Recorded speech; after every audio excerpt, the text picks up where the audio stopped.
آقا علیہ السلام کے پیارے دیوانوں، صحت بڑی چیز ہے اور اسلام نے صحت کا بڑا خیال رکھنے کا حکم دیا۔ اسی لیے آپ دیکھیں، اللہ اکبر، اگر کوئی بیمار پڑ جائے تو اللہ کے رسول علیہ السلام نے اس کو تاکید فرمائی کہ بیمار پڑو تو اپنی بیماری کا علاج کراؤ، اس لیے کہ اگر کوئی شخص بیمار پڑے اور وہ جان بوجھ کر بلا عذر شرعی اپنا علاج نہ کرائے اور وہ مر جائے تو وہ گنہگار ہوگا۔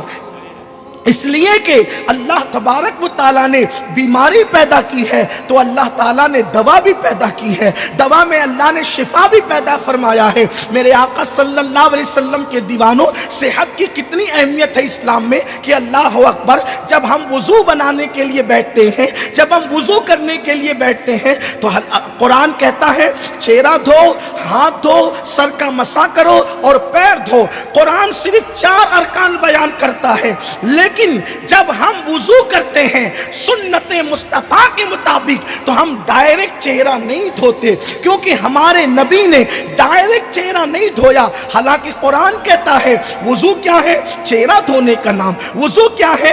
ہاتھ دھونے کا نام۔ وضو کیا ہے؟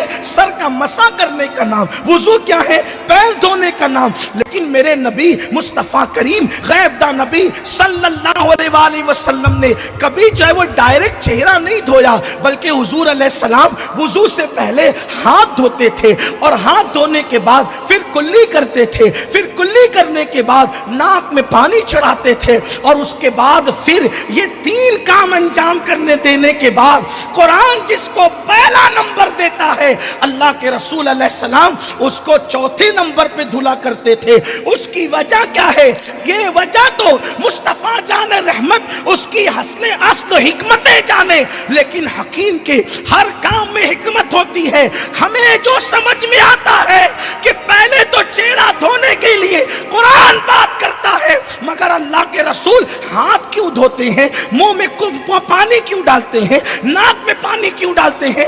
گویا کہ حضور کو امت سے اتنا پیار ہے کہ وضو کرتے وقت کوئی بدبودار پانی تیرے منہ سے نہ لگ جائے، کوئی بدبودار پانی تیرے منہ سے نہ لگ جائے، کوئی اللہ اکبر ایسا پانی جس کا مزہ خراب ہے وہ تیرے منہ سے نہ لگ جائے، جس کا رنگ خراب ہے وہ تیرے منہ سے نہ لگ جائے۔ کہیں ایسا نہ ہو کہ وضو کرتے وقت جو ہے پانی کا مزہ خراب ہو یا پانی کا کلر خراب ہو یا پانی کے اندر بدبو آ رہی ہو، تو اگر تو ڈائریکٹ چہرہ دھوئے گا تو تیرے چہرے کو نقصان نہ ہو، تیری صحت کو نقصان نہ ہو۔ تو پہلے ہاتھ دھویا، ہاتھ دھو کر کے اندازہ ہو گیا کہ پانی کتنا ٹھنڈا ہے، کتنا گرم ہے، کتنا اچھا ہے، کتنا برا ہے۔ منہ میں ڈالا تو اس کے مزے کا اندازہ ہو گیا، ناک میں ڈالا تو اس کی بو کا اندازہ ہو گیا، اس کے بعد پھر چہرہ دھلا۔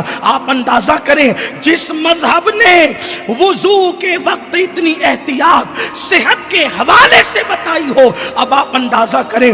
میں زیادہ تمہید کی طرف نہیں جاتا، میرے آقا علیہ السلام کے دیوانوں، جس قوم میں مریض زیادہ ہوتے ہیں وہ قوم بھکاری بنتی ہے، جس قوم میں مریض زیادہ ہوتے ہیں وہ قوموں پر بوجھ بن جاتی ہے۔ آئیے آپ مجھے بتائیں، اللہ اکبر، آپ دیکھیں تو صحیح، صحت کی بات آئیے تو عرض کروں، میرے آقا علیہ الصلوۃ والتسلیم فرماتے ہیں پانی پیو تو بیٹھ کر کے پیو، پانی پیو تو دیکھ کر کے پیو، کہیں پانی کے اندر کوئی نقصان پہنچانے والے عناصر تو موجود نہیں ہیں۔ صحت کا اتنا خیال رکھا گیا، لیکن آؤ میرے آقا علیہ السلام کے دیوانوں، جس مذہب نے اور بالخصوص ہمارے نبی نے ہماری صحت کا اتنا خیال فرمایا کہ اللہ اکبر، میرے کریم آقا صلی اللہ علیہ وآلہ وسلم نے ہمیں کبھی غسل کا حکم دے کر، کبھی کثرت وضو کا حکم دے کر، کبھی لقمے چبا چبا کے کھانے کا حکم دے کر ہماری صحت کا خیال کیا۔ لیکن میری قوم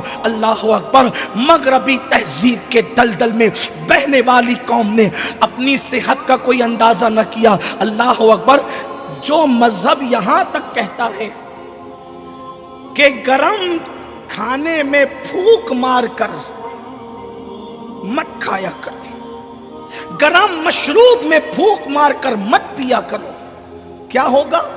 تم پھونک مارو گے تو منہ کے جراثیم اس میں چلے جائیں گے، پھر وہ پیٹ میں جا کے تمہیں نقصان پہنچائے۔ تمہارے منہ کے جراثیم تمہارے پیٹ میں جائے یہ بھی اللہ کے رسول کو گوارا نہیں ہے، یہ بھی اللہ کے رسول کو گوارا نہیں ہے۔ مگر اسی رسول کی ماننے والی قوم مغربی تہذیب کی ایسی دل دادا ہوئی، ایسے اندھے مقلد بنے مغربی تہذیب کے کہ فیشن کے نام پر مغرب نے جو دیا آنکھ بند کر کے لے لیا، یہ تک نہیں دیکھا کہ اس میں فائدہ ہے کہ نقصان۔ اب جو مذہب گرم چائے پینے سے بھی روکتا ہو کہ اتنی گرم چائے مت پیو جس سے منہ جلے، اتنا گرم کھانا مت کھاؤ جس سے منہ جلے، اس مذہب کے ماننے والے ان نشیلی اشیاء کو استعمال کرتے ہیں جو انہیں قسطوں میں موت سے قریب کر دیتے ہیں، اس شراب کا استعمال کرتے ہیں جو انسٹالمنٹ پر انہیں موت سے قریب کرتا ہے، اللہ اکبر، اور اپنی صحت کو تباہ کرتے ہیں، اپنی صحت کو برباد کرتے ہیں۔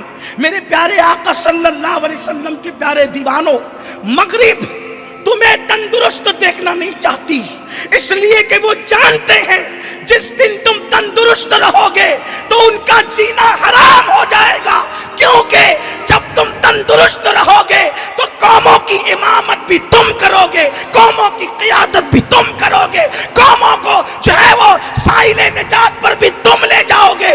انہیں پتا ہے کہ جس دن مسلم جوان مسلمان بن گیا دنیا کی کوئی طاقت اس کو شکست نہیں دے سکتی، اس لیے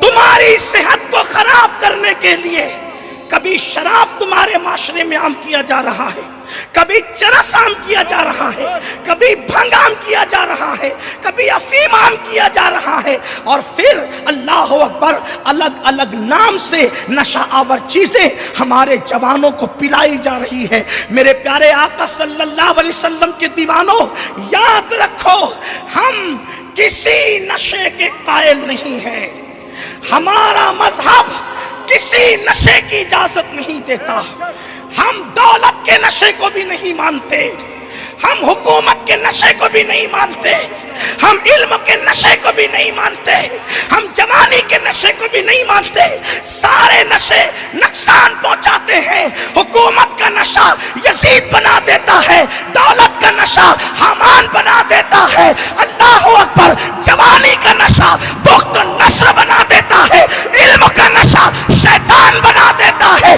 ہم کسی نشے کو نہیں مانتے، ہم جس نشے کو مانتے ہیں بس وہ ایک نشہ ہے جس کو عشق رسول کہتے ہیں۔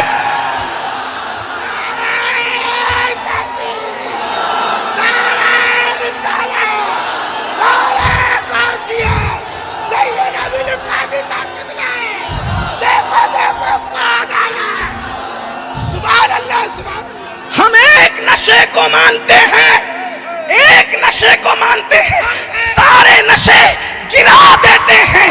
یہ نشہ غلام کو کعبے کی چھت پہ کھڑا کر دیتا ہے،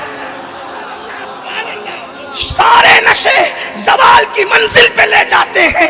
یہ نشہ اللہ اکبر اتنی بلندی پہ لے جاتا ہے کہ کہنے والے کہتے ہیں کہ عروج آدم خاکی سے انجم سہمے جاتے ہیں کہ یہ ٹوٹا ہوا تارا مہ کامل نہ بن جائے۔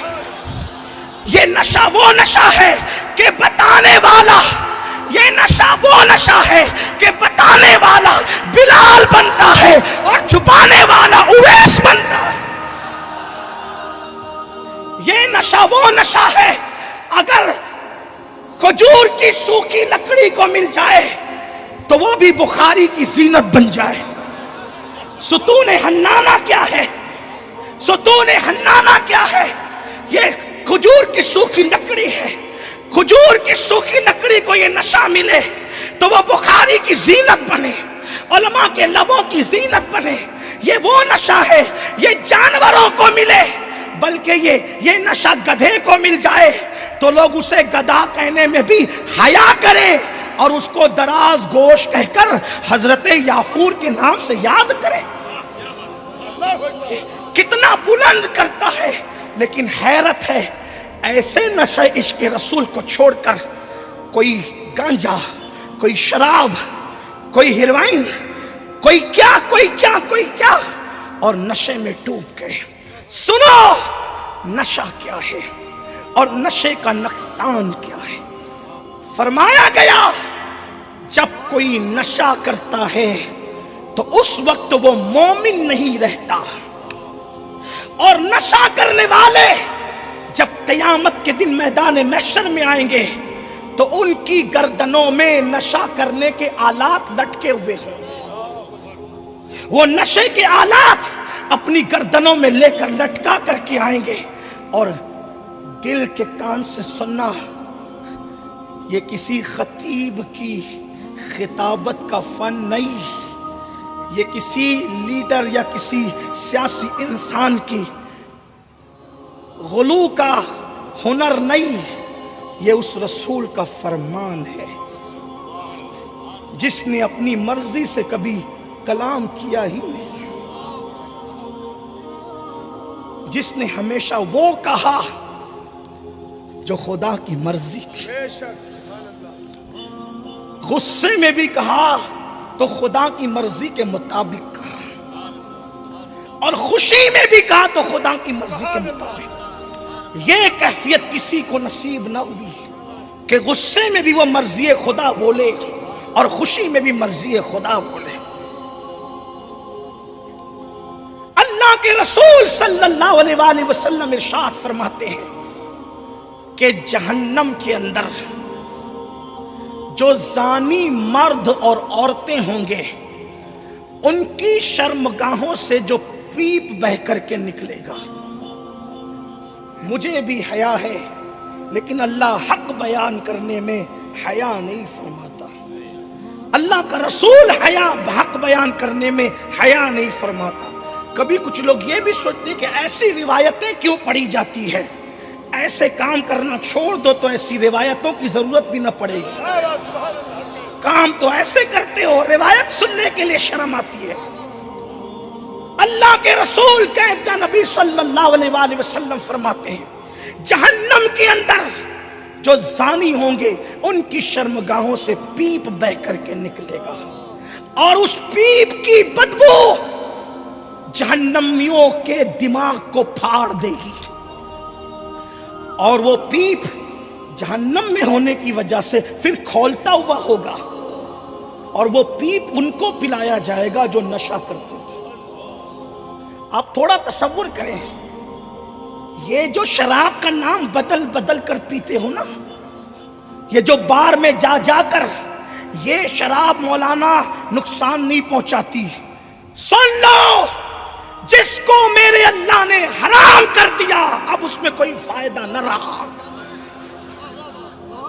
اپنی عقل کے گھوڑے مت دوڑاؤ، اس لیے کہ قدرت نے بنایا ہمیں ہے، وہ ہمارے لیے نفع نقصان جتنا جانتا اتنا کون جانتا۔